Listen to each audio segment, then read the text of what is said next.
All right. Hello, everyone. We'll give it a second here as we get everyone connected to audio. Once you can hear me, you guys probably know the drill by now over the last couple of days, and certainly our regular event attendees know this. Let us know where you're tuning in from, please. Always kind of cool to see where everyone's at all over the world.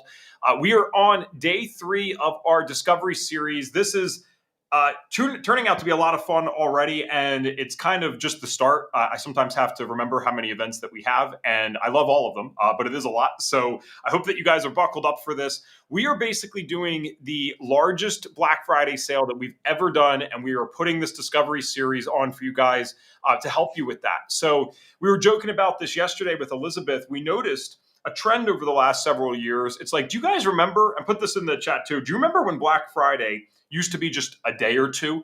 And then for some reason, the last 5 years, companies are making it like an entire month. So we said, if we can't beat them, join them. And we started our Black Friday sale, if you do not know, already on November 10th. And that will be good until December 1st so that you guys have time to get things sorted out and make the most informed decision possible as to whether or not you want to be an FDN. And I don't know why you wouldn't want to be an FDN. So we got $2,000 off the course. We've never done that, anything like that, which is awesome. And so we can talk about how that breaks down later or on different sessions if you guys would like.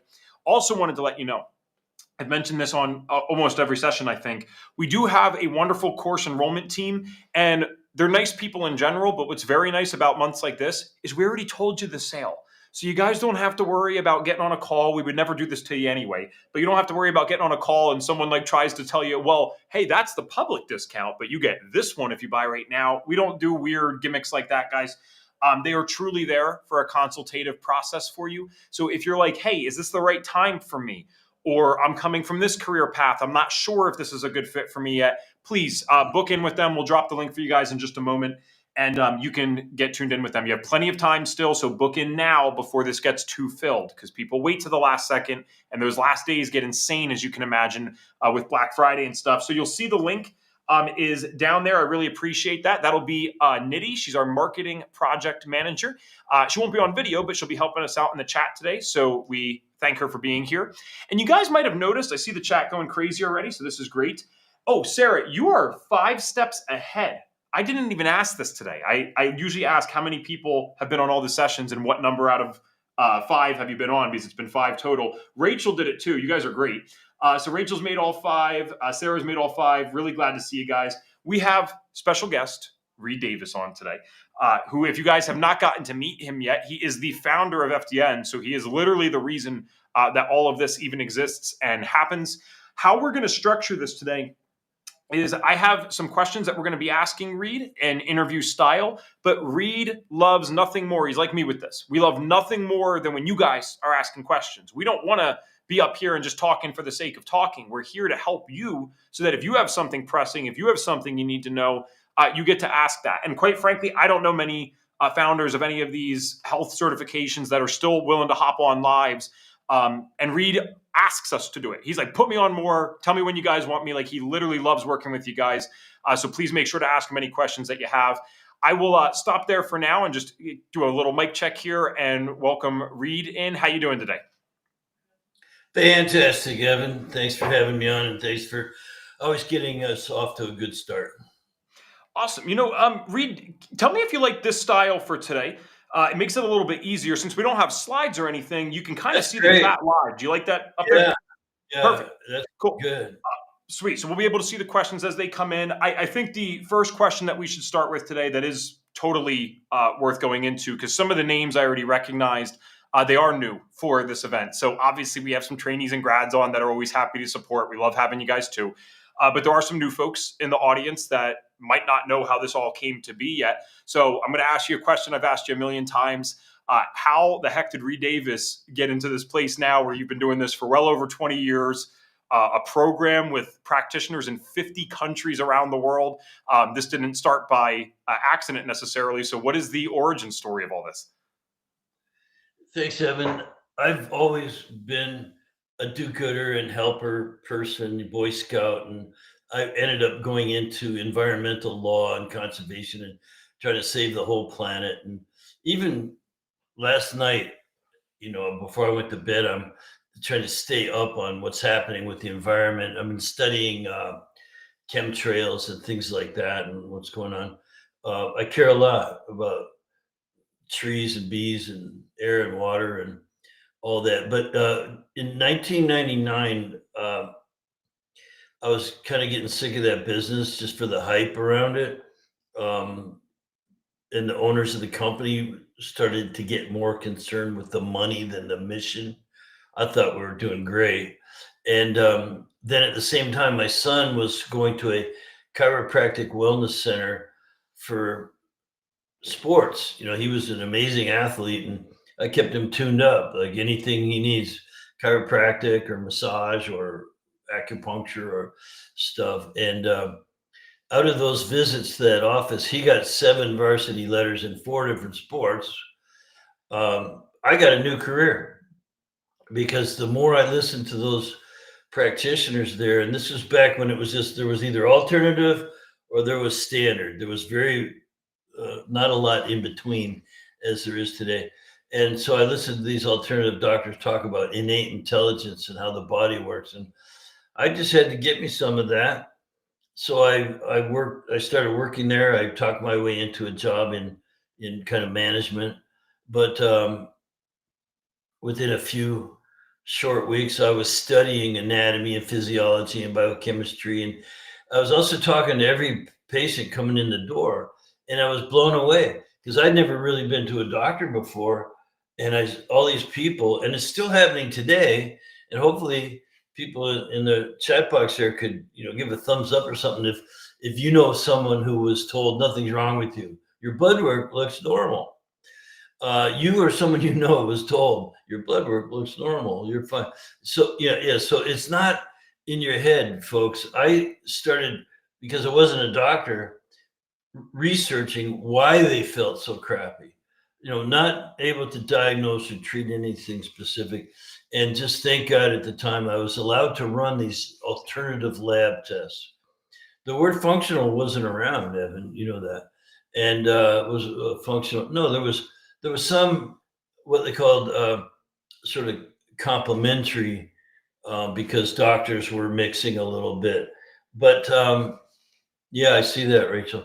Um, so I just ran labs, and I spent 10 years there, jumping to the end point almost here. Just in 10 years of just doing nothing but searching, helping people get to the underlying causes and conditions. In other words, the reason why they felt so crappy. And I learned really early on that the diagnosis, the label, that's not the problem.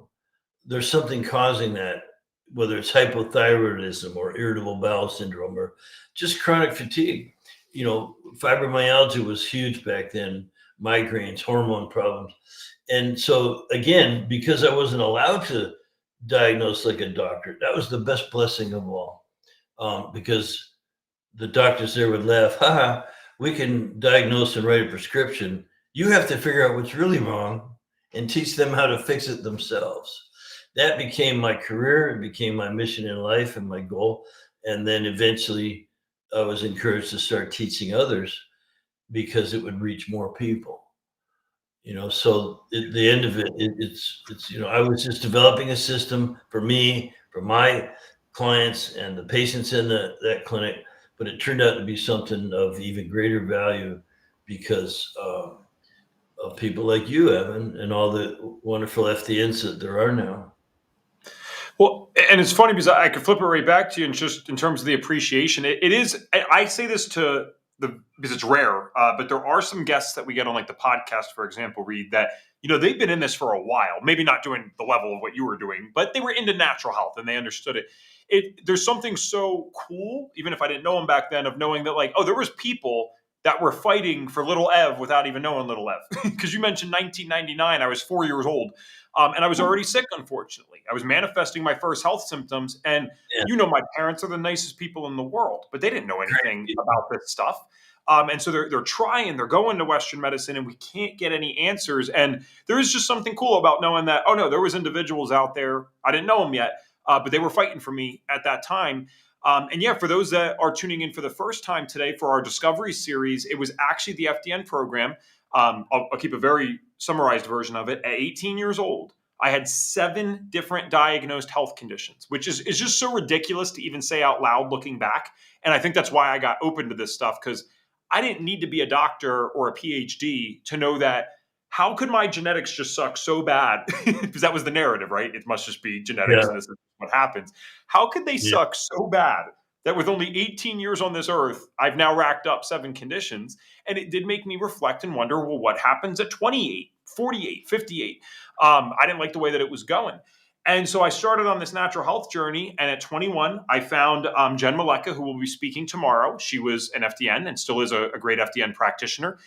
Introduced me to Reed. And then I told my parents, I'll never forget Reed. I called my mom because she always wanted me to go to college, because they worked so hard for me to go to college and my sister to go to college. And I was a rebel like you, right? I'm just like, nah, I'm doing my own thing. And so I called my mom and I say, hey, you know how you always wanted me to go to college? Because I was in San Diego. And she's like, don't tell me you want to go to San Diego. She's so excited, thinking it's like San Diego State. I'm like, well, it's something a little bit different. And then I introduced her to FDN. She saw the website, and my parents were actually nice enough, guys. They funded that for me, and they considered Wonderful. FDN like my version of college. So that's how I would not have been able to do it at that age. So thank God for them, because they funded it as if it was college for me.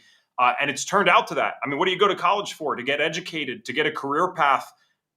I think it's worked out okay, Reed. I think Those it's are worked out a great. lot Yeah, better than most of my friends who did go to college, quite frankly. So yeah, just super thankful for all of it. One other question I want to follow up with, and then we'll obviously, guys, if you're just tuning in, please drop any of your comments and questions. We'd like to prioritize them. I think there is one more really important thing to ask, though. The foundational labs, Reed. This is something that when people are in this space now, we have some very educated people on. Rachel, for example, PhD in natural medicine. She shared that with us yesterday. They're aware of lab testing, and there's a million different fancy ones out there that advertise different things. And yet at FDN, we have our foundational labs. And these principles for us don't change throughout time. The labs actually, different companies come and go, but the principles and the things that we're looking for primarily on these tests, they stay the same at FDN. So how did you come to the conclusion that the labs that we use at FDN make sense as the foundational labs? By running 10,000 and looking at for patterns, and they just simply emerged out of experience. So these patterns emerged, and again, because I didn't know what I was doing, but I did a lot of it. And that's a word of advice, by the way. If you like something and you think you're on the right track, bust your butt, do more of it, and you'll learn something. And for me, that worked out really good, and for obviously the FDN community. But um, the labs that I ran were mostly a company called Biohealth Diagnostic Laboratories, and they were just run by a super smart people who were one was a naturopath, and there was others that were not medical, but they were like me. They had their own health problems. I mean, one guy invented a lab just to help his own environmental disease. So I was in touch, and just again blessed with the association and in the right place at the right time to do this. And so again, this pattern emerged, and you know what it is: hormone, immune, digestion, detoxification, energy production, nervous system. That took a while. That didn't happen all at once. I mean, at first I was only testing the hormones. The first 300, let's say, customers I had were doing bone density testing, and then a sex hormone test, saliva test for their hormones. Why? Well, because hormones and bones are intimately connected. Yeah, thanks for that, Nitty. HIDDEN. But at first it was just hormones. Well, then I started realizing that that's great. You help a woman balance her hormones, but she's still got an immune system issue, some other thing. So, and then how's their digestion working? I studied diet, of course, but found out a lot of things. A lot of times people are eating great food, but they're not breaking down and absorbing it. And then, of course, there's the detoxification systems and other elements that just sort of emerge. So that after 10 years, it's quite a system. And again, I only developed it for our clinic. I just wanted to be, I was very proud of our clinic. I did a lot of public speaking to promote our clinic and the things we did there. But eventually it just became about my work. And I didn't have time to run the clinic. I was busier and doing better financially even than any of the doctors there. Because I knew business. I knew how, I wasn't like a kid or anything. I knew how to make money as well. And so I just couldn't afford to work there anymore. I had to devote myself to my own practice. And then eventually, right after that, I started teaching. So, and then that's all I've been doing since 2008. But the lab and even the protocols were just the evolution. They emerged from observation and good counseling. I had good mentors, and I read a lot and I studied a lot, and I did go to a lot of seminars and workshops and you name it. Um, by the way, we had to go live back then. There was no Zoom calls. You couldn't. It wasn't virtual this and virtual that. It was pagers and fax machines, and then eventually we got our some cell phones, the old analog.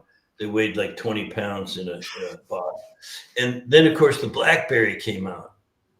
I think I was the last guy to give up his BlackBerry. My point is just, though, that we had to go out and talk. I did public talks out at libraries and grocery stores and gyms and yoga studios and, all this different places. And it was quite remarkable. Remarkable times. I feel fortunate, lucky. They say if you work your butt off for 20 years, you get lucky. And so that's kind of what I did. Nice. Just never afraid to put my shoulder to the wheel and do a lot of something to try to help people. I see Brandy, our COO, is on helping out with questions. Brandy. Thank you, Brandy, as if she's not busy enough. But I do think I'd like to throw this question from the audience up here and just kind of highlight it a little bit because this can lead to bigger discussions. So Brittany had asked if we balance FDNs, how much would it cost our clients to do the foundational labs taught in the program? So I think the question is more just around the labs. How much would they? How much do the labs cost? Yeah, I see. Brandy answered that. I've always said it was around 1,000, but I guess the labs have gone up, and we've added a lab to our mandatory 5 labs. Which, by the way, if you take and when you take the FDN course, you'll do these on yourself. They're all part of and included in the tuition, including the consultations, to work on your own health and learn that way how we work. So now it's, I guess, around 1,400, and they can be done anywhere. They're convenient. That's not a lot of money compared to what most of these people, the clients, they're already spending thousands of dollars on crap. So now they get to invest. Well, some of it's good. I shouldn't be so dismissive because some of it helps. Some of the things out there help. But we want to be the last person someone needs to see. That was my mission almost from day one. What do you mean you've been to 10 people and you're not better yet? What a ripoff. What a ripoff. I'm going to be the last guy you need to see. And that's what motivated me behind the scenes to develop FDN. It's one of the reasons too. We're so glad about this wave, and Reed's the one who actually kind of taught me this because I remember Reed. I brought this up, and I don't mind sharing stuff that we shared or talk about privately as long as it's only the good stuff. So I was talking about other health certifications and that being our competition sometimes, and you literally corrected me. You're like, no, that's not our competition, man. If they're bringing people into this world and helping more people, that's great. There's no shortage of practitioners out there. Or sorry, there's no too much practitioners out there. We need as many as we can get doing great work and helping other individuals out, which I think is amazing. It's just so crazy, though, to look at it on the flip side and know that in the late 1990s, early 2000s, we're talking 25, 26 years ago, you were still seeing the same problems that are mainstream today. Going to 10 different doctors, going to natural practitioners, and them not being able to effectively help. So, guys, the time is now. This is like people like Reed and a very small handful of others have been building this up for all of us to get to now. And now we have the advanced tech, we have AI, we have the ability. I mean, you think about this. Reed's talking about starting on a pager and fax machine. We got this crazy setup here on Restream with these chats and all this cool stuff that we can do. You can reach more people than ever before. And on the flip side, there's more people than ever before that are dealing with that exact same story. I've been to 10 different doctors. I've been to 10 different practitioners. I've spent thousands. I don't mind spending the money per se. I just want to spend the money on something that works. And that leads to a next question here with Rachel. Let me see if I can share this directly. So great question here, Rachel. She's relatively new to our world. I think I've only just seen your name the last few days, Rachel. Correct me if I'm wrong. But she said, are the 5 labs mandatory for every single client? I guess that's in the end a matter of opinion. I found that if I didn't run all 5 labs, I didn't have enough of this constellation of healing opportunities to get the same results. So there's functional practitioners, and they're using what's called the sounds like method because they are conservative. They're trying to save money, and sometimes there's insurance involved that only covers certain things, and that they'll say it sounds like thyroid and run a thyroid test, and then I always tell them don't hurt your wrist patting yourself on the back. You really didn't find their problem. You found a result of the problem. Low thyroid is not the problem. It's the result of all the stressors and dysfunctions upstream that have slowed down thyroid production in hypothyroidism. And so the 5 labs is enough to again come up with a whole constellation of healing opportunities: hormone, immune, digestion, detoxification, energy production, nervous system. And when you have that data, then you can correlate it with a person. They start to see all of the factors involved in their condition, ill health. They're not healthy. And so they got symptoms appearing because they're not healthy. And you want to work at the highest level that you can, which is cellular, tissue, organ, system. The entire organism needs to improve. And so the 5 labs is good enough. You can run more. I've run 10, 12 labs back in the day. Again, I didn't know what I was doing. I hadn't recognized all the patterns. I was just searching. And I boiled it down to those. And now, the better question is, do I have to run them all at once in the beginning of the relationship with the client? Now, I used to say, well, let's run this hormone test and this urine test for metabolic things.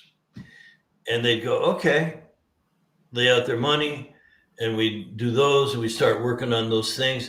And I say, but we really need to look at the microbiome too. Okay, there's another test. And you know what? We really need to look at food sensitivities. Well, there's another test. I finally had a couple clients say, Reed, every time I talk to you, we have to run more tests. Why didn't you just run them all in the beginning? Love your work, love what you're saying, 100% bought in. Why didn't you just run them all in the beginning? And so I realized that was my own inhibition. I was timid. I was the one who had the hang up about money and being not wanting to go. So it was a total paradigm shift for me to say, you know what, the way I work now, we run 5 labs, just get it done. And now we've got the data and we can work together on all of these things that we find. And that's just how it started and what works. So that's what I teach now. Another question, the last one on that would be, do all FDNs go out and run 5 labs on every client? I would say not yet. They just haven't been through the learning curve. They're saying, well, let's look at your hormones and and the microbiome, and see how we do it. And then they realize, oh man, I didn't check their liver. I didn't check their food sensitivities. I didn't check the things that we check. And so they're kind of working in the dark to some extent without that data. But they're doing it because, again, they've got the same hump to get over. They got the same paradigm shift they haven't made yet. Well, I don't know. It's, because it sounds to them like a lot of money. So they think that they have to save that person money that they haven't even asked them to save. As it said, I want the cheapest FDN work you can do. And if they did, you wouldn't take them on as a client anyway. So the answer is yes, you got to run the 5 labs, but it's mitigated by your own ability to confront the process.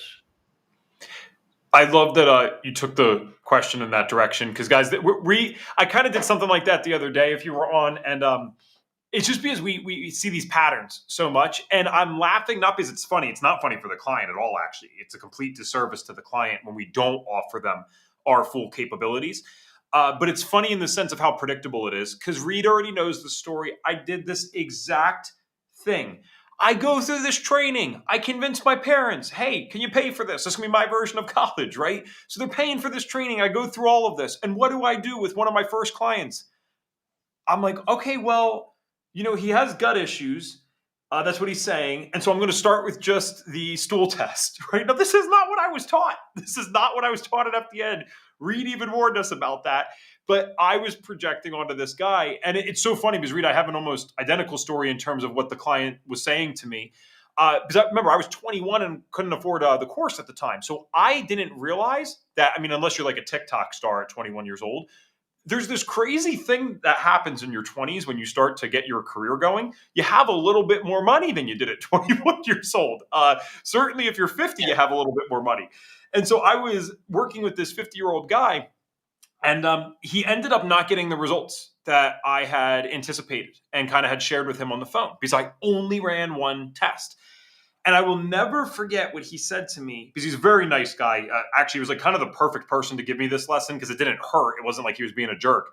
I started talking about other options that we could have. Now, he did not choose to work with me any further at that point, and I can't blame him. But he did leave me with some words of wisdom. He said, Ev, I wish you told me about all those other labs when we started. I think I would have been more willing to work with you continuously. But now he just didn't feel great about the situation at this point and didn't want to work anymore. And I'm like, oh, this guy wanted me to give him more. I never even offered it to him, Reed. It was the exact same thing. And that's how you can prove to yourself in one single way, whether it's an actual money thing or you're projecting it onto other people. You can prove it in one thing. Did you offer it? If you didn't even offer it, you're projecting from your wallet. You're projecting from your beliefs. If you never even offered it to them, they couldn't have said no. So you're projecting that, right? Versus if you're telling a bunch of people, hey, my program's $100,000 and you get 1,000 no's. Yes, maybe it's the price of your program. But if you haven't even offered it yet, that's an us problem. So we'll talk about that later in the month. But good point. Yeah, it's a very good point. You have to offer your best recommendation. And a matter of fact, I learned that in my youth, in my 20s probably. I had a mentor, and he kept saying, my best recommendation is this. Mm-hmm.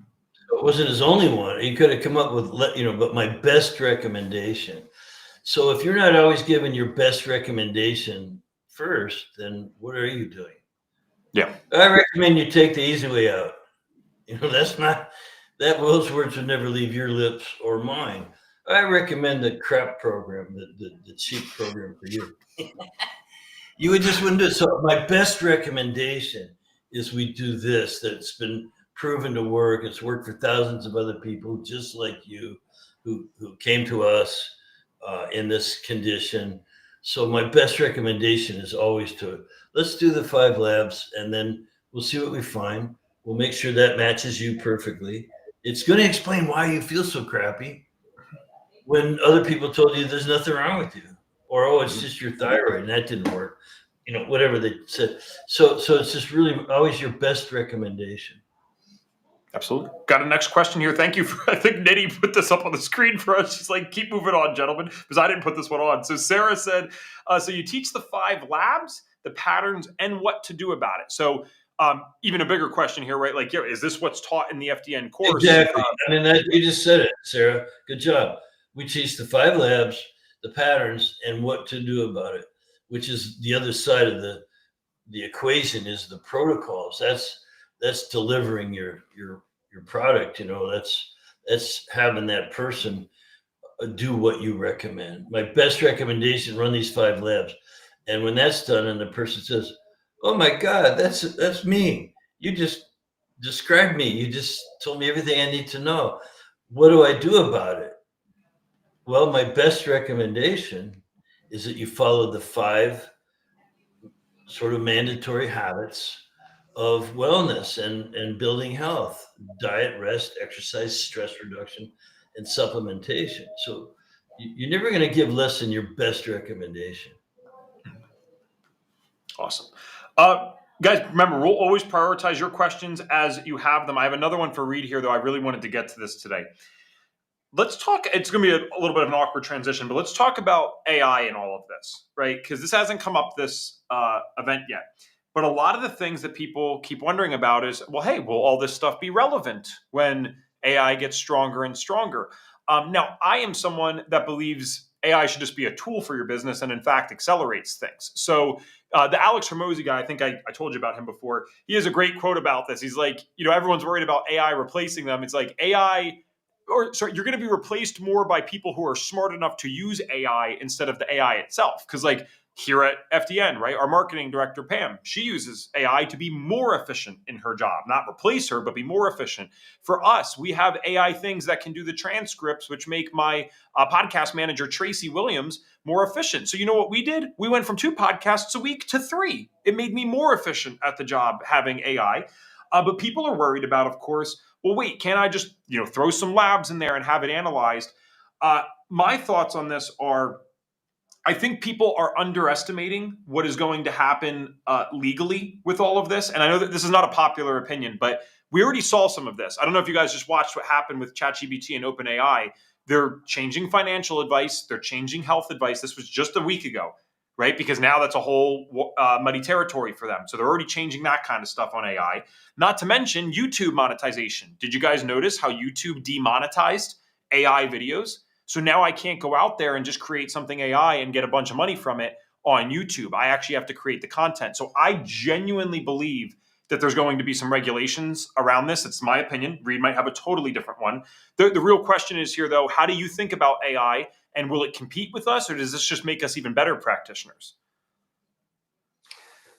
Well, I hope it doesn't compete with us because then people would be looking to that technology for answers and probably following those points, and they probably won't get the same results as working with a human being. So I remember before the internet, I remember when Google search first came out, there was other things. You could go on Yahoo and these other platforms, and you could look for things. And even the first Google, if you typed in anything about health, especially around alternative health, I'm getting headaches, but I don't want to take aspirin. What else can I do?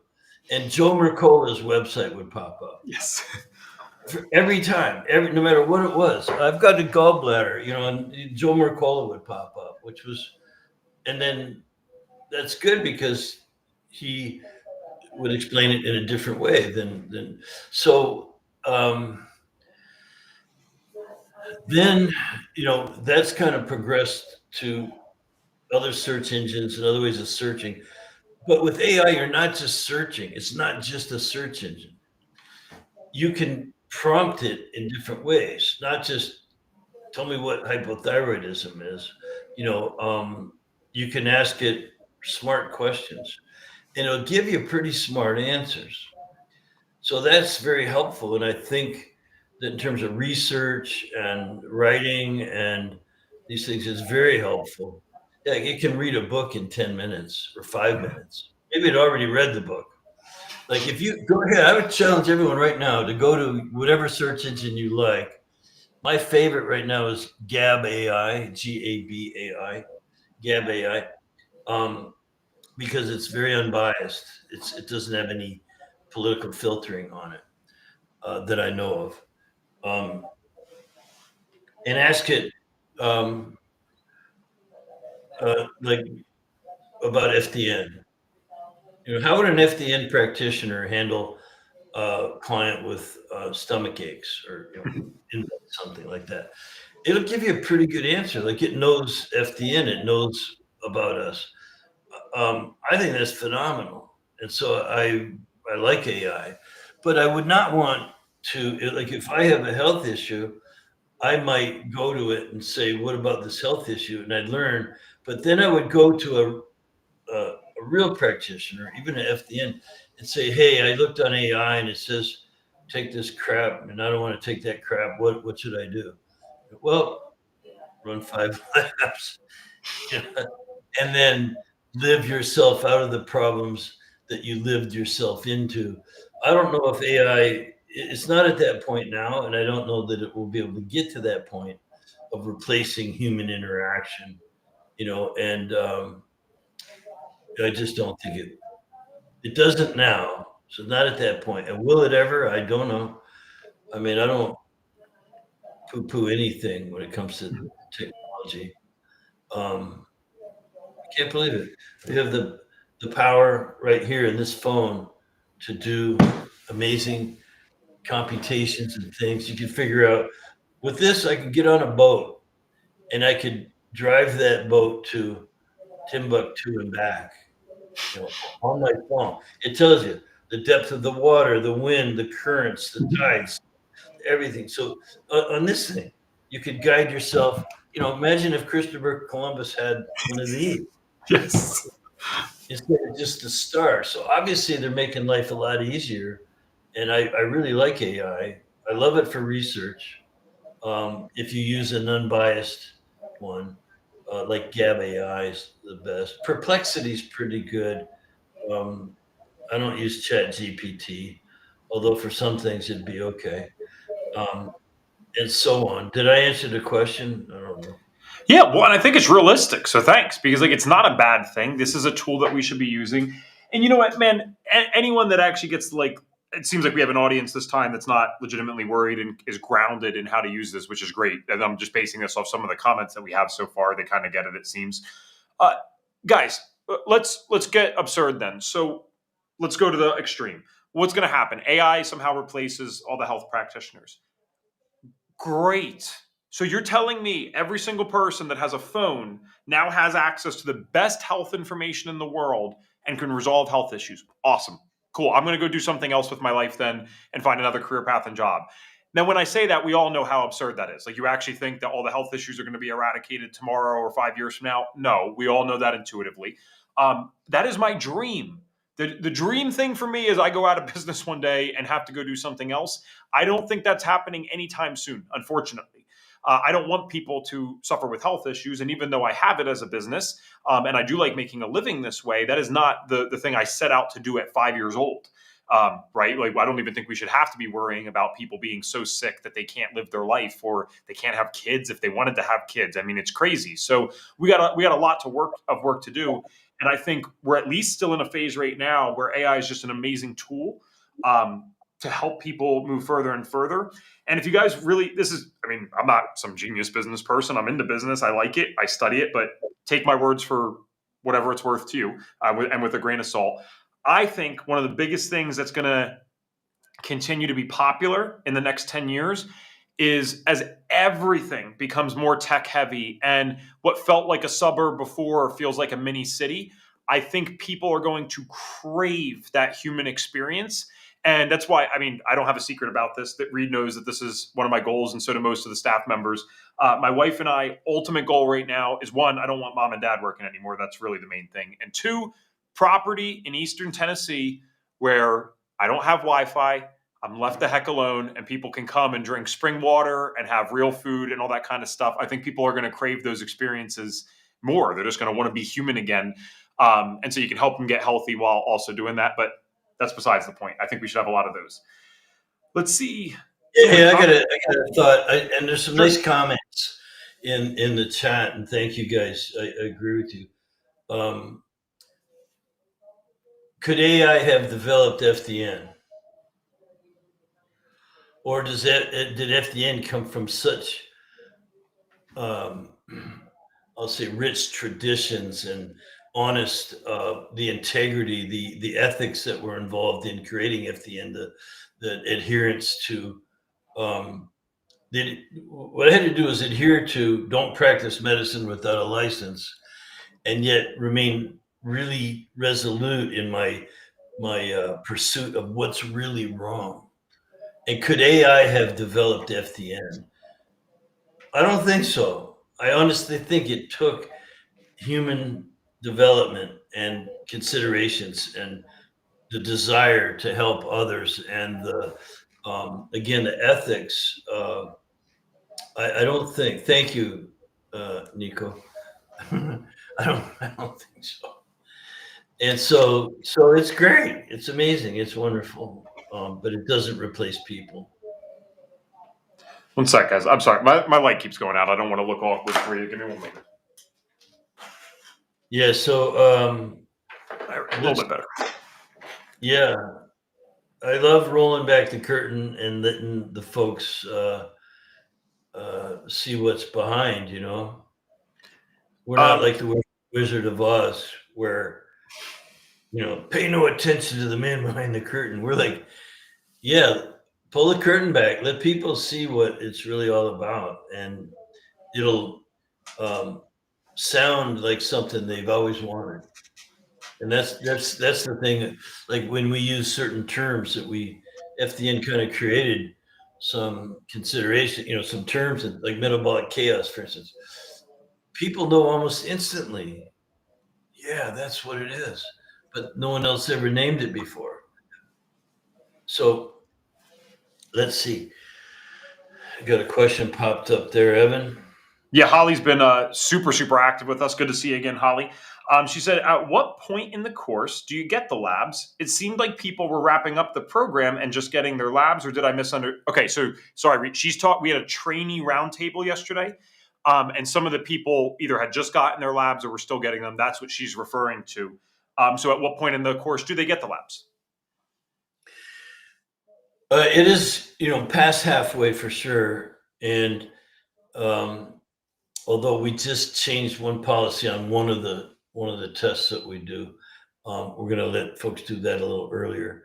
So the course is constantly evolving and changing and growing, um, and but right now, it's best to have you learn the labs, all five, the anatomy, physiology, biochemistry, and things theoretically, and then you run your own labs and you go, oh my God, you're almost interpreting them when you get them, but you're going to meet with a mentor who's going to not only confirm all your suspicions, but or set you straight where you're off.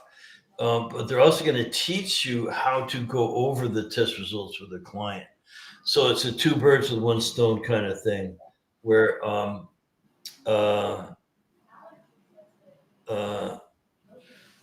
you're getting your own lab results and you're excited, and you're going to be able to follow the protocols, which is also taught. So we teach you most of the protocol, the DRESS, lab-based protocol, and then you go over your own stuff so you can get going immediately. And at the same time, you're getting the example of this is how you do it with clients. Because we expect you to go out there and be a successful FDN practitioner. That's my mission. I do find financially teaching FDN, but that's not the point. The point is to multiply the number of people out there doing FDN so that we have an impact on the world. Oh, can we share something for Holly, just to put a bow on that?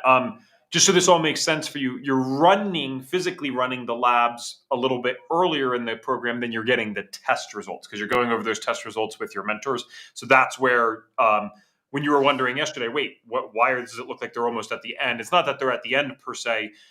They're in their beginning of their practicals, so the end of their studying in that sense, but the beginning of their practicals, and that's when they're getting the results. I have to share this comment directly because this is amazing here. It made me super sad for a second and then very happy. So the first part of it from Nico was, I've been homebound and ill for almost 7 years. No one has really helped. And I'm reading these comments in the back while Reed's talking, and this breaking my heart. And then we got that next though from Nico. God brought me to FDN and I have more hope than ever. That's about as good as it gets. So Nico, are you already in the course then, or are you just in our community and watching the stuff? I'm just curious, but that made my day, at least hearing that and reading that. So I know Reed loves stuff like that too. And Reed, you're very humble about it. But yeah, the reality is, like he just said, he does plenty well financially. Reed does not need to be doing this right now, man. He doesn't need to be on the lives with us and all that kind of stuff. He has a huge vision for what he wants for FDN. And that kind of comment right there is exactly why he's still doing this. Oh, Nico's awesome. Not awesome. Nico is in practicals in the course.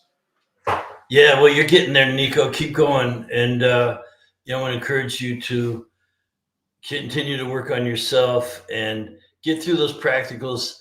For those of you who don't know, there was this old thing in medicine a century ago, that the way to learn medicine, especially around surgery, was to observe a surgery, then do the surgery, then you would teach someone else the surgery. So you observe one, do one, then teach one. And so we're not talking surgery here or medicine, but that's how the FDN course was roughly framed up around. You're going to learn all of the things you need to learn. Then you're going to do it on yourself. You're going to do it for reals.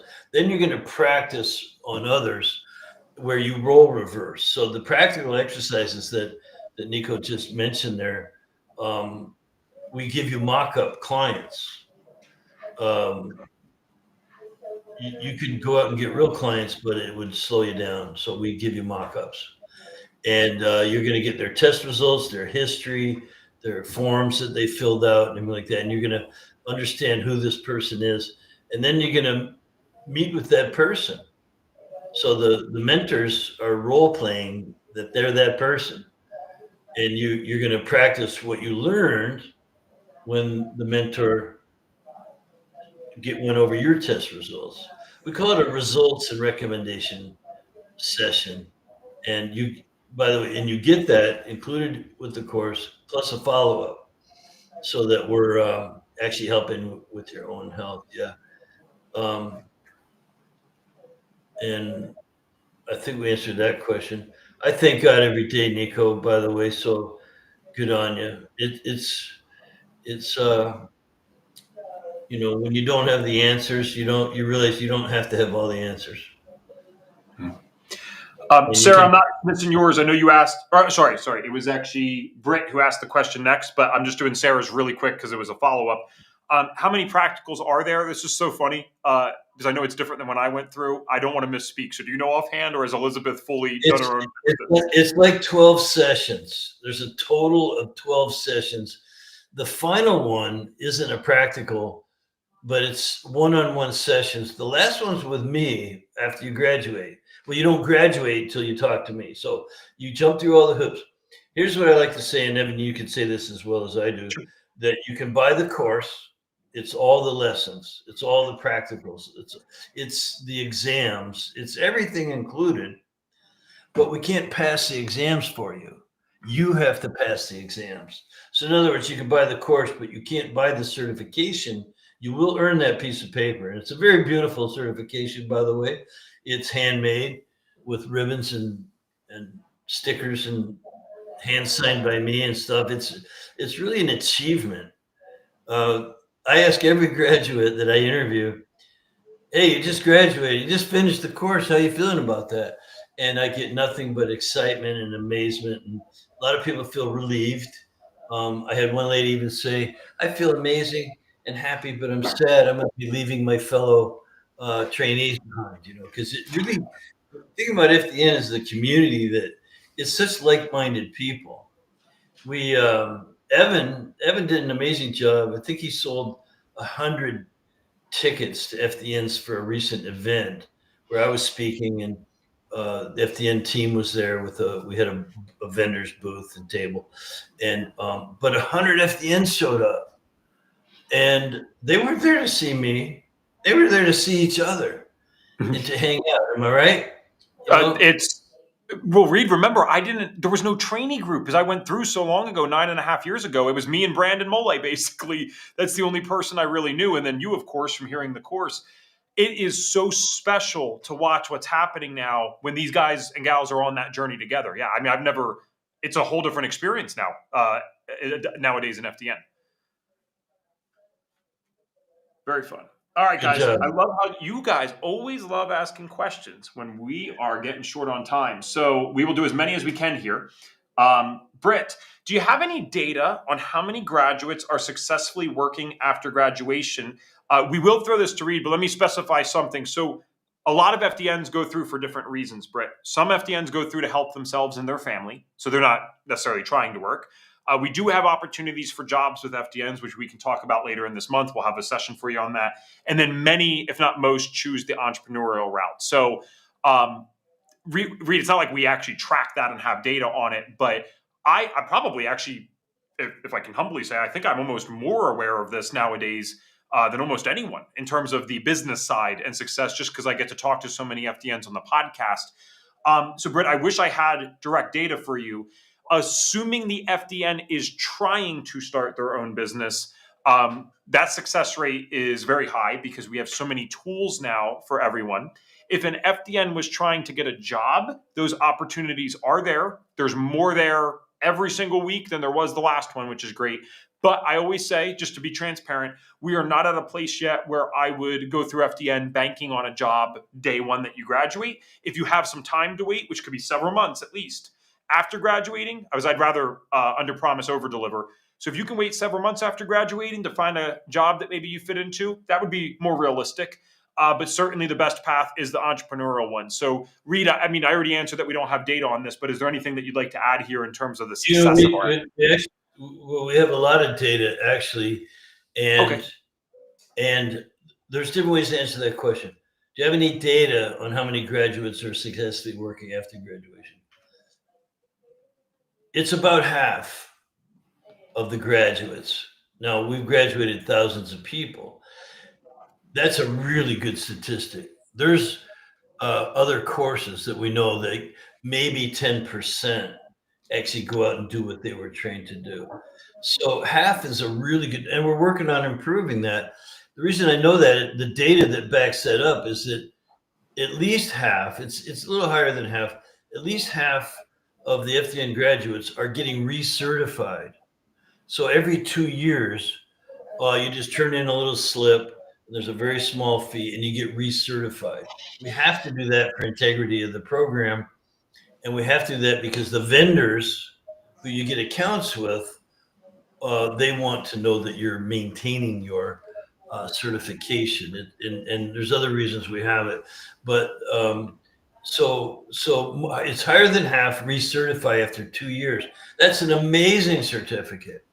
Now, there's another percentage who are also practicing who don't recertify because they might have gone on to get some other thing that they're proud of and bragging about, or whatever it might be. So it's really high relative to every other program that I know of, and it's really important, Brittany. In fact, it's one of the most important things because, again, when I started teaching, the motivation was to see how many people of the public, how much of the public could we get under, you know, the auspices, not care, we can't say under our care, but say, as clients, because I could only handle so many. I could handle this many, and that's it. Well, now what? Teach others. Just think of the good in the world that that's doing. And I didn't know it was going to create the community that it did. Evan knows I always joke that the first group I ever taught in 2008 wouldn't go away. And so now we have The membership of our professional alumni is over 1,200 people. That's roughly 25% of what we've ever done. These are amazing statistics. The graduation rate, the length of time to completion. So, Brittany, we maintain a lot of data because it helps us deliver a better course, a more thorough and complete course. The reason the price has gone up over the years is because it's become more and more robust, more and more of those practical sessions. And it's all because we interview every graduate if they'll make the appointment, and they all do, and ask them questions. What could I do to make the course better? What do you wish the course had that it doesn't yet? And I get some really good answers. And if you tell me anything a couple times, I'm going to probably do it. So I mean, some things I get not going to happen right away. Other things, hey, we're on the Zoom calls with the staff. Hey, we need to implement this, implement that, take out this or that. This is a stumbling block. We find the roadblocks to continuity and things. It's why there's so much support, more support than any other program, guaranteed. And it's all because of great feedback. So, um, how many graduates are successfully working after graduation? I'd say, in my offhanded way, 100% of those who want to. Yep. Well, I can back that up. I can back that up right now. Here's how I know. Because guys, you can start doing social media and you can get fancy and you can have a YouTube channel. There's nothing wrong with any of that. I do some of that stuff, right? That's fine to do for your business. Here's how Reed teaches, though. And I still promote this to this day. I still do these to this day. I'm actually doing a whole series right now in our graduate group. It's complimentary if you're in that group. I'm doing a series right now showing how the public talks work. So I am not saying that what I'm about to say could never be true. I'm saying I've been here for 9 years now. Well, working at the company for 5, graduate for 9 years plus. I have never seen one person ever go out and give 3 public talks and not get their tuition back. No, well, Ev, come on, that's so tricky. I don't know what to give on a public talk. No problem. We have lecture packages here at FDN. So when I say a public talk, I mean the ones that we've already created for you. If you end up paying for the course in full this month at FDN, this is actually true any month. Not only do you get a $2,000 discount for Black Friday, but you also will get a lecture package credit. So you get one for free when you graduate. So you'll instantly have that.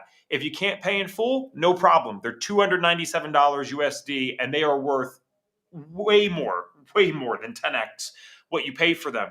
Reed teaches you the marketing side of it, how to talk to the people and kind of get into the space to give the talk, what to say. There's the slides, which you can use yourself. You have full access to the slides when you pay for that.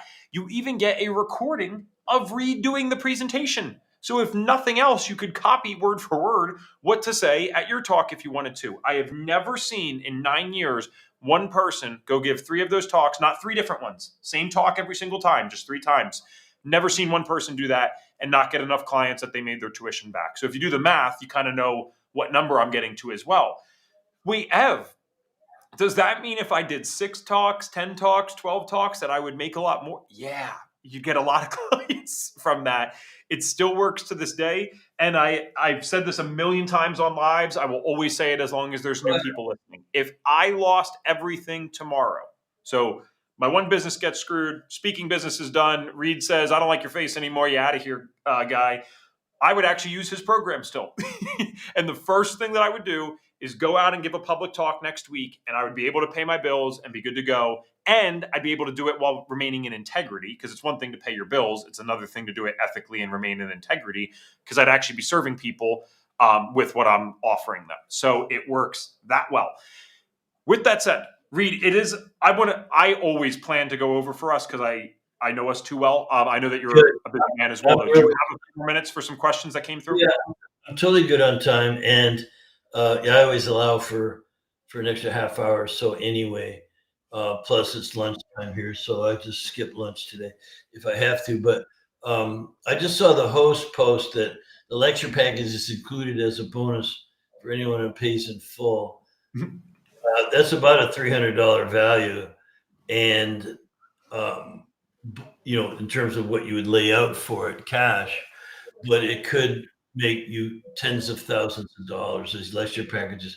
And by the way, not everyone's like Evan, who just is a natural spokesperson, and he's good in public. He can get on stage anywhere and do things. I wasn't like that. I was actually a shy creature, and I loved being just staying in the office. And and then the patients would come because we had a busy office. So patients were coming in the door, so I had this. Now you won't have that probably, but that's how I developed FDN.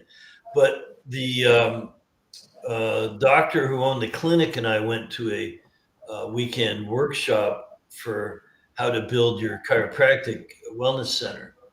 And the guy there, Dr. David Singer, was selling these flip charts back then. There was no internet. There's no, you used the flip chart. And he said, just invite your patients in for this new patient workshop and have them bring their spouse or loved one. And so that's a good idea. We'll build the business by getting, and solidify the customer and bring their spouse in. You don't know how many spouses I ended up signing up, but it was because I did what I was told, sign everybody up for the new patient workshop. So on Tuesday night at 7 o'clock, um, we had refreshments and I got the room full. We had a classroom there. It held about 25 people. And I went back to the doctor's office and I said, okay, they're all here. They're ready for you to go through the flip chart. And she was so scared. She was shaking and white as a ghost. And she goes, I can't do it. I can't do it. Just too nervous. She goes, you do it. I said, well, I'm not the doctor. And, of course, but everyone kind of knew me. The patients knew me because I handled the front desk and walking them back, and I'm Mr. Friendly. And so I actually went out there and did the flip chart. Never even looked at it before. I just read the words on the what would be slides today and signed up 4 new patients because There you go. yeah, people brought their and so it was like, oh my God, this is kind of easy. I got rid of some of my EBGBs and did it a couple more times. Pretty soon, I'm looking for places to go talk because I'm getting business from it. And so you will get over whatever that is. It's really fear. It's just fear. You're just shy. You're just scared. But with our training, you're going to have something to talk about. You're going to be an authority, and so they'll listen to you. Awesome. I'm here to And thanks advise. for planning for the extra time with us, Reed. I think you and I both weren't born yesterday, and we always know that we go over, so this is good. All right, we'll keep buffing out some more. How long does it take for lab results to come back, and do they come back at the same time? It can vary a little bit. Some of the, like MRT, for example, Reed, I don't think I've ever had them take more than 2 or 3 business days. So they turn around super fast. Your things like your GI maps, that's a stool pathogen test, the one that we teach in the course. You could be looking at 2 to 3 weeks for something like that, but we account for all of that stuff, right? I mean, it's not a big deal. I'd say within 3 or 4 days, you should have back the stuff that's required to put your diet together. Mhm. So you can start putting the diet together. Remember, the protocol is DRESS, all guided by testing, lab work, and paperwork and stuff. So DRESS, you can start working on the diet within 3 or 4 days because you're going to get the um, MRT back, as Evan just said. The reason for that is when that blood sample goes in, they have to process it that day. So it's an overnight shipment, and the lab picks up the blood at the FedEx. It's in Florida. Every morning they go in there and they get all the overnight, and they process it that day. They have to because it's live whole blood. So because of that, hey, here's your results. They come fast. So and then with the other test that we do for diet is also really quick, 48 hours. And so you're already able to work with that person on probably one of the most important, if not the most important, contributor to metabolic chaos. The wrong diet is why causes a lot of disease. The wrong diet causes disease. So you just start working with someone on that while you're waiting for the saliva test, the urine test, uh, and so on. Thank you, Dawn. Tiffany, you're going to be next. Appreciate you guys' patience. We're going to try to do these as fast as we can. I'm not in the program yet, says Tiffany, but I am very interested. How long is it? And do you have access to a mentor when the program is done or a community that meets for continued learning? Well, I think you're going to be very happy with these answers Reed gives you. Yeah, absolutely. So we pride ourselves not only on the level of mentorship through the course, but as I said, you might not have been on earlier. We have an amazing graduate community. The alumni is very strong. It's actually an organization. It's the Association of FDN Professionals. It's run by Lucy Carup, who is really good at delivering. There's membership in that, and that's what you want. And yeah, we continuing education, a lot of fun stuff, and it answers your questions and mentors you not only in the clinical side, like, hey, I have a tough client. Well, you just go to your peers. You go to the association. But if you have business questions, we're really good at that too. And there must be a dozen programs of one sort or another to help the graduates, not to mention our advanced courses, all these things. It's super, super good. So, to answer your question, we're very, very pleased with our um, post grad mentorship and community. Mhm. We're all Yep. learn freaks, right? Aren't you a learn freak? I mean, last night I'm listening to this stuff on chemtrails, man. What I learned last night about chemtrails will blow your mind. Why do I feel So like I know exactly what podcast you were watching last night? yeah, okay. Yeah, well, great No, way we, to we take a are. look. So yeah, I don't know if you watched the whole thing, but I did, and I was tired too. I started getting sleepy, but man, what an amazing bunch of people there are out there in the planet trying to do good, and Yeah. um, for little or next to no credit or money or anything. It's amazing. So we all continuously learn, and certainly the FDN community shares. The peer support is incredible. Mhm. My I don't ever share this with you, Reed. This is pretty insane, though. My wife, well, you know my wife obviously very well, Maddie. When we first met, this was an adjustment period for her to get used to because there are learn freaks here at FDN. I think most of us are, and then there's just whack jobs like myself. Um, I I don't know. I've done this for years. I listen to like lectures or stuff that I'm interested in to fall asleep, and she was just like used to the quiet, and she's like, "What on earth are we doing right now?" But I every day I always have something that I'm falling asleep to learning. I don't know if that's actually good for my sleep, but yes, if that's your idea of a good time, then you are in the right place here at FDN. This was a question from before. Someone had said how many they were referring to when we were talking about our successful practitioners. How many of those already had an existing client base? Oh So, yeah, Reed, I mean, from the people that I talked to on the podcast, I'm just talking about nowadays because I'm imagining when you first started. I know that you attracted a lot of personal trainers back in the day, which we still do have those, but now we attract, I mean, literally everyone. I would say on a higher end, from the people I talked to on the podcast, I would say about 10% have a consistent client base before going through FDN. A good chunk maybe took on a friend or family member at some point because they have like a health coach certification. So maybe they like work with their mom for free or something. 10% or less has a consistent client base. Like you guys got to see Kelsey Weaver do the keynote on Monday. Awesome presentation. She did have a pre-existing practice. That's not the norm, at least in my experience. So I don't have those numbers offhand, Reed. I don't know that we track that, but would you agree that that's probably generally true that only about 10% have a true real practice before they go through FDN? well, I think it's higher because Okay.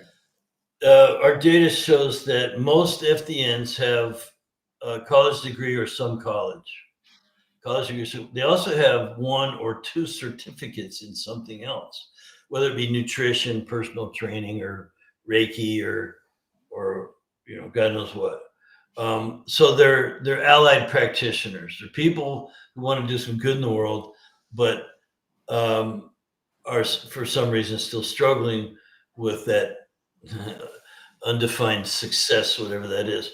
So that's the real stats, is that most, which means more than half, have college degree or some college and a certificate or even two. So they're coming to us from other programs. I think I saw a comment here that from Nico. I've been in 5 different programs. Well, that's, if there was a problem with the FDN, then you would be the problem, not the. Jeez. Oh, poor I'm Nico. No, a lawyer told me once. He goes, I had a lady come to me, and she'd been through 5 lawyers, and I told her, I'm not the lawyer for you. The problem was her. No one goes through 5 lawyers unless they're the problem. So it's like that with some of our clients. Even they've been to 10 people, and well, sometimes you got to look at, do you really want that client? And I will teach you how to onboard.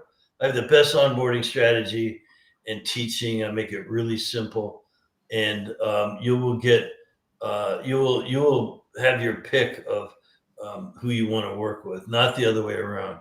You will not be begging for customers. Uh, they will be pleading with you to please be their practitioner, and that's how I teach onboarding. But the uh, the question was a valid question. We'll teach you how to do it right. And I'm always amazed on these post-grad interviews, Evan. Some people say, because I was asked, of course, what's the plan? What are you going to do with the newfound talent and skills that you have, this certification? What are you going to do with it? And they're like, I've already got 10 clients lined up. Yep.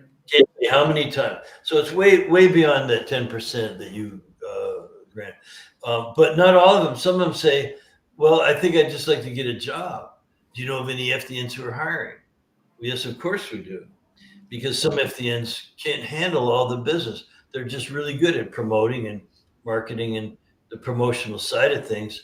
And a lot of them don't want to do all of the coaching and stuff. So they just love the business side. They love making money. So they're hiring.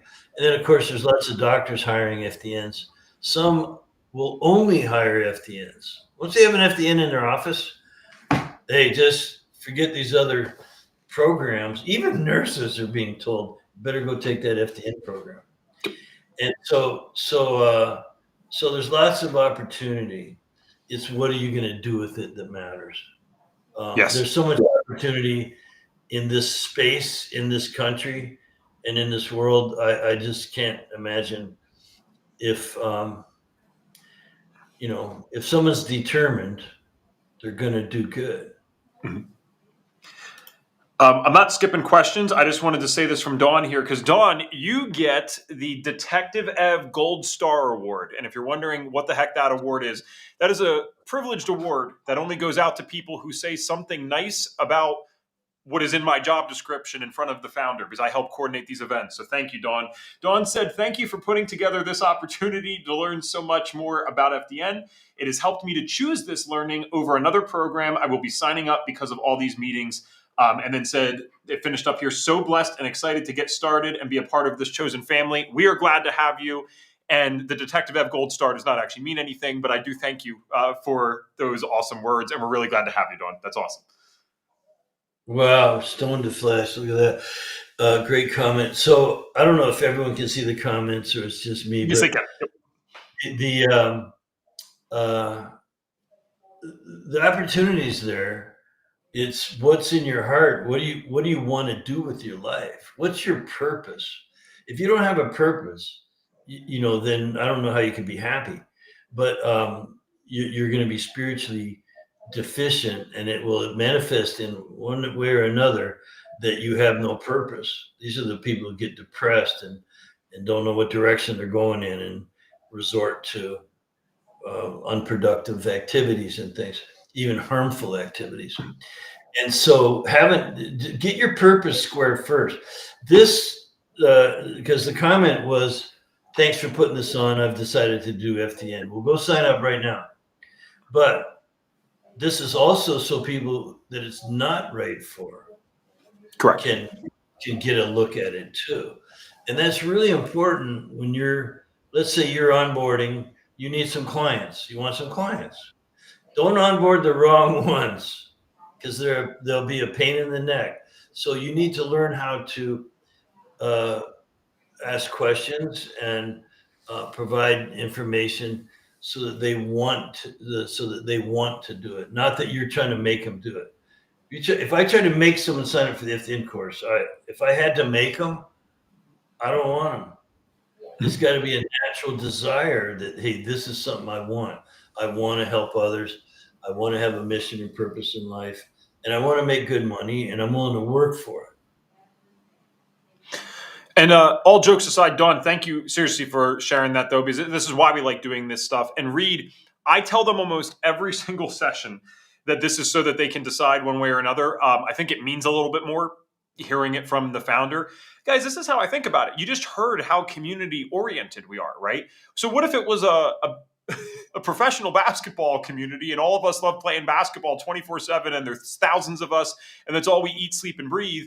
And then you're a professional soccer player and you come on in. It's like, well, it's not that we don't love having you, but it'd probably be a little weird for you because you want to talk about soccer and play soccer. And we're all playing basketball. So we try to showcase all of our stuff here so that, yes, you can make that informed decision like Dawn and be like, you know what, these are my people. Or, hey, I was looking for this thing and I actually can't find that here. That's fine too.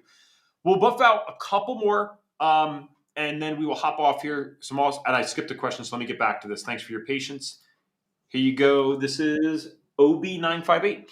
What part of your curriculum teaches students how to build their offers after graduation? So I guess their coaching offers is what they're referring to here. Yeah, module 15, which is late in the program, but we get down to the business part. This is by popular request too. The course has really evolved, and remember the first course I ever taught, it was only a 2-day workshop. Here's the labs, here's the protocols. Good luck with that. This is what's been working for me. This is what I developed over a 10-year period in the office. And it wasn't good enough. It was just a teaser, really. And that's why I say they wouldn't go away. Well, what about this? So then, well, I better add that to the course. So it went from 200 slides to 250 slides. Now I don't know how many slides it is. It's probably, I don't know, 2,000. I don't know, but it now it takes 10 months, not 2 days. So I can teach you in 10 months what it took me 10 years to learn, and still for about half. By the way, I was thinking when you were talking about your parents and FDN was like in lieu of your college education, they still owe you because college educations are 3 times what the FDN course is. Oh yeah. I'll tell you, Dad, they probably talk to each other. They're like, this is great. Elaine, my sister's going to nursing school. So they're like, all right, honey, we can do this. But they made out like bandits. And our banter aside, it's like my mom got her health back, guys. I didn't even share that this week yet. My mom truly, honest to God, might not be alive today if it was not for the work that we did with her at FDN. And specifically, she worked with Jen Maleka, who will be one of our speakers tomorrow. And then she got to meet Jen for the first time at that conference recently. It was just so special, such a cool thing. So yeah, it got us a lot more than we bargained for. I would say that for sure. A couple quick things here. So one person had said they're a nurse and they're looking to find the best program for them. So we're glad that you're here. But someone did mention this too. Thanks, Stephanie. I'm a nurse and I've learned more in this FDN course than I did in nursing school. That is a pretty big statement, and we're really thankful for you sharing that, Stephanie. Also, if you guys subscribe to our YouTube channel here, it won't show up for Reed and I, but there's a thing in your bottom right of your screen. Make sure you're subscribed to that because I actually interview nurses sometimes on our podcast, and our podcast is primarily hosted on our YouTube channel. It's on audios as well, but we start it out on our YouTube. Also, if you like live events like these, we do our podcasts live, so you can actually chat with us in the same format as you can there. I've done a bunch of podcasts with nurses. You can actually, if you need some help further deciding on which program is right for you, to the person that asked this, I'm sorry, I forget the name offhand. If you just go to our YouTube right now and you search for 4 nurses do FDN, it was the only interview I've ever done on the podcast where we actually had 4 guests. They're all friends, all nurses that work together, and then they decided at the same time to become FDNs, and you can hear their reasons for that, and how they decided it was a good fit for them on that. There's probably no better podcast for you to listen to, because you're either going to resonate with all the reasons that they chose FDN for, or not. I hope it's the first option, but if it is the second, that's okay too. And so check that one out, and hopefully that'll give you an informed decision there. All right, last questions here. Oh, Rachel, sorry about this. I didn't want to miss this. I'd like to talk to someone about possibly hiring 4 or 5 FDNs, as I really don't have the time to do the course myself and have way more work than I want already. Can someone contact me? Yes, Rachel. We don't have your email on here. Although, oh wait, you won something the other day, so I do have your email. I'm going to get you connected with Lucy Karup. Reed mentioned her earlier. She's our director of our graduate group. And we have a job board here at FDN. So shameless plug for anyone else that might be in the position that Rachel is in. Our job board, you can go through us to hire FDNs. And guys, what's great is I mentioned this earlier. It's great for the employer, that's for sure. There's way more FDNs that want jobs right now than we can supply just at this exact moment. So when you post a job there, you're going to have 20, 30 qualified applicants pretty much within 48 hours. I know the stats on that. That's typically how it goes. So make sure to reach out to us if you would like that. But Rachel, I'll get you connected with Lucy, and we can get you on the job board there. We would love to do that. Thank you. Okay. Yeah, we'd love to help you out with that. And you'd be surprised what some of the FDNs can do. And that's kind of the 2 routes. There's, besides the people who maybe only take it for their own health, that alone is worth the price of admission. If you just took this to get healthy and then help your family live right, it'd be worth it. But the 2 types are those that want to be independent entrepreneurs.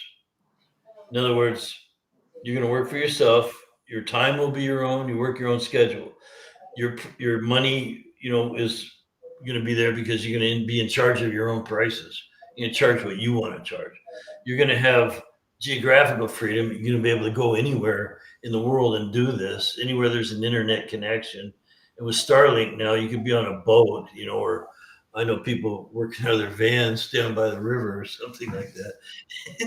And then, of course, the emotional freedom, the idea of doing good work and helping people and having a purpose in life is incredible. And so you work on your own health as well. You work your own schedule. You work at your own prices.